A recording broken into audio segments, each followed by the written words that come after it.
महिला संवाद कार्यक्रम के पाकुड़ में आदिवासियों ने रैली निकाल किया प्रदर्शन। पाकुड़ आदिवासी एकता मंच पाकुड़ व साहिबगंज के बैनर तले गोकुलपुर सिद्धू कान्हू पार्क हाटपाड़ा व अंबेडकर चौक होते गोकुलपुर मैदान तक विशाल रैली निकाली गई। रैली का नेतृत्व मंच के जिला संयोजक रस्का हेम्ब्रम ने किया। कार्यक्रम में साहिबगंज, पाकुड़, गोड्डा व दुमका के आदिवासी समुदाय के लोग काफी संख्या में शिरकत की। इस दौरान रैली सिद्ध कान्हू पार्क में स्थित सिद्धू कान्हू चांद भैरव की प्रतिमा पर माल्यार्पण किया।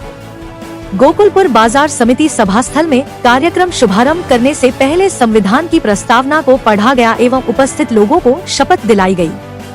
कार्यक्रम में डॉ सुशील मरांडी, डॉ संजय सबसटन मरांडी, पूर्व विधायक थॉमस सोरेन, प्रो निर्मल मुर्मू, मार्क बास्की, जंतु सोरेन के अलावा अन्य लोग भी शामिल हुए। मौके पर आदिवासी एकता मंच के जिला संयोजक रस्का हेम्ब्रम ने कहा कि देश की आजादी के लिए पहली लड़ाई सिद्धू कान्हू व चांद भैरव के नेतृत्व में आदिवासियों ने ही लड़ी थी।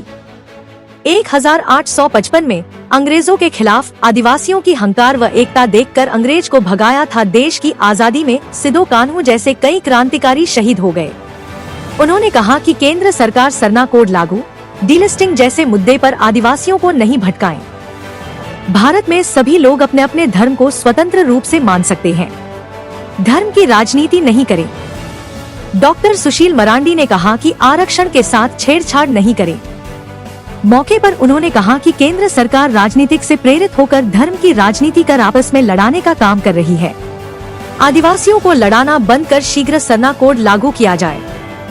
आदिवासियों के कानून के साथ केंद्र सरकार छेड़छाड़ नहीं करे। ये रैली अपने आप में एक जागरूकता सह एक संदेश सब लोगों के लिए और विशेष करके हमारे शासन तंत्र में जो बैठे हुए हैं राज्य में और केंद्र में, उनको संदेश देने की कोशिश कर रहे हैं हम लोग। आज सबको पता है और सबको लग रहा है कि कुछ सालों से ये जो भारतवर्ष का सब कुछ राजनीतिक सामाजिक जो एक समरसता हुआ करती थी, भाई भाई के बीच में एक जो बहुत सुखद वातावरण हुआ करता था,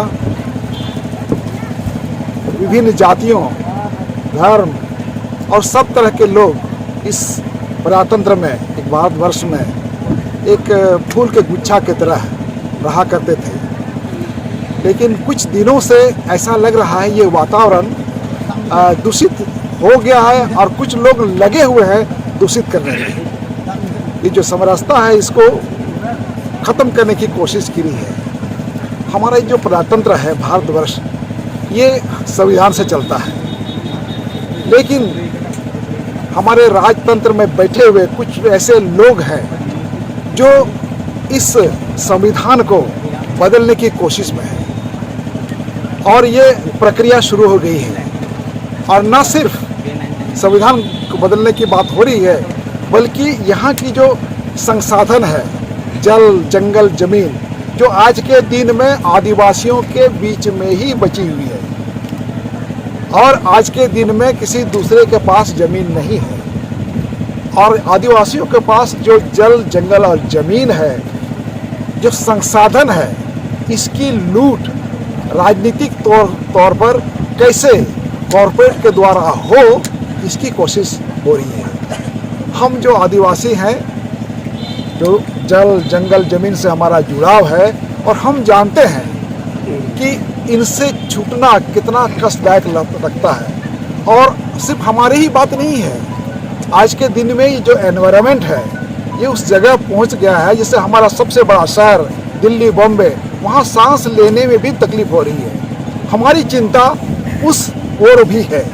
आज की इस महारैली से हम ये संदेश देना चाह रहे हैं कि इस तरह की नफरत की जो भाषा है, जो आजकल बड़े बड़े जो सभा होती है उनकी, अब मैं नाम लेना चाहूँ तो कोई मुझे ऐतराज नहीं है कि नागपुर में जो बैठे हुए आरएसएस के लोग हैं, हमारा देश को ख़त्म करने की ओर ले जा रहे हैं और ये कैसे बचा रहे, इसका संदेश हम इस महारैली के द्वारा देने की कोशिश में हैं।